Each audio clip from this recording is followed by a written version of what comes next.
एक गांव का छोटा सा बाजार था और सुबह का समय था। रिंकू बेटा, जरा चाय बना दे, गला सूख रहा है। हाँ माँ, बस अभी बना देता हूँ। वैसे भी आज दुकान देर से खुलेगी, सारा सामान ही खत्म हो गया है।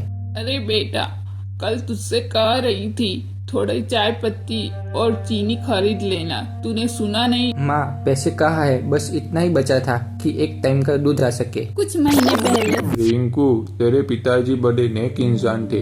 जब तक जिंदा थे ये दुकान खूब चलती थी। हाँ काका, उनके हाथ की चाय तो लोगों को आज भी याद है। दुकान पर कुछ ग्राहक आते हैं।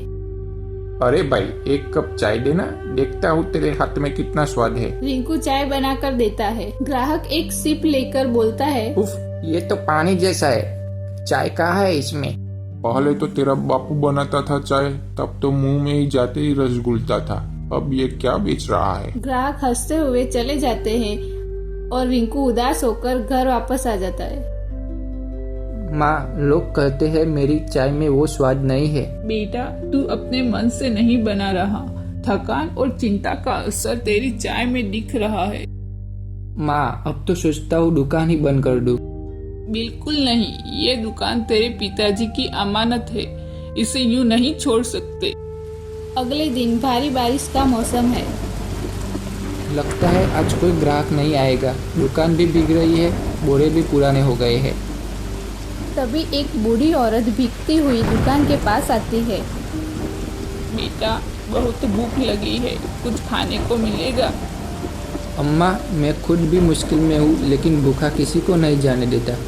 लीजिए गर्म चाय और कुछ बिस्किट। बेटा, तू फरिश्ता है, मेरे पास देने को कुछ नहीं है, पर ये एक पोटली है, मेरी साधना है, इसे अपने पास रख। अगले दिन दुकान पर ग्राहक आते हैं।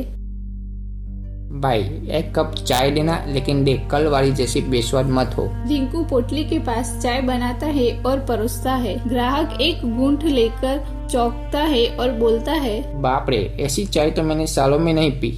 एक कप और देना। सच में आज तो तेरे हाथ में जादू है भाई। भीड़ जमा होने लगती है। फिर रात में रिंकू घर पर आता है। माँ, आज तो दुकान पर भीड़ लग गई थी। सब कह रहे थे चाय लाजवाब है। बेटा, ये तेरी सेवा भावना का फल है। भगवान ने तुझे उस अम्मा के रूप में आशीर्वाद भेजा है। भाई, अब तो तेरा नाम शहर तक फैल रहा है। तू तो चाय वाला रिंकू बन गया। रिंकू मुस्कुराता है, लेकिन अचानक एक दिन आज तो तेरी चाय में वो बात नहीं रही। क्या हुआ? सच में ये वही रिंकू की दुकान है या कोई और चला रहा है? रिंकू परेशान होकर देखता है, पोटली दुकान से गायब है।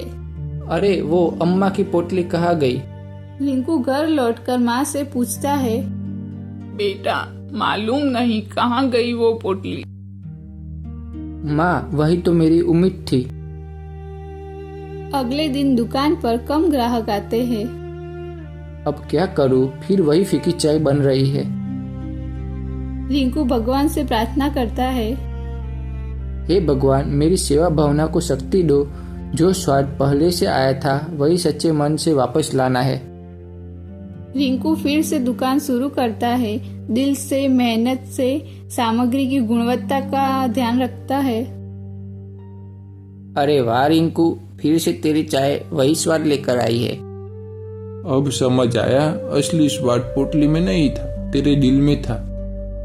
रिंकू की माँ भी दुकान पर आई है। माँ, आज समझ आया कि चमत्कार पोटली में नहीं, सेवा और सच्चे मन में था।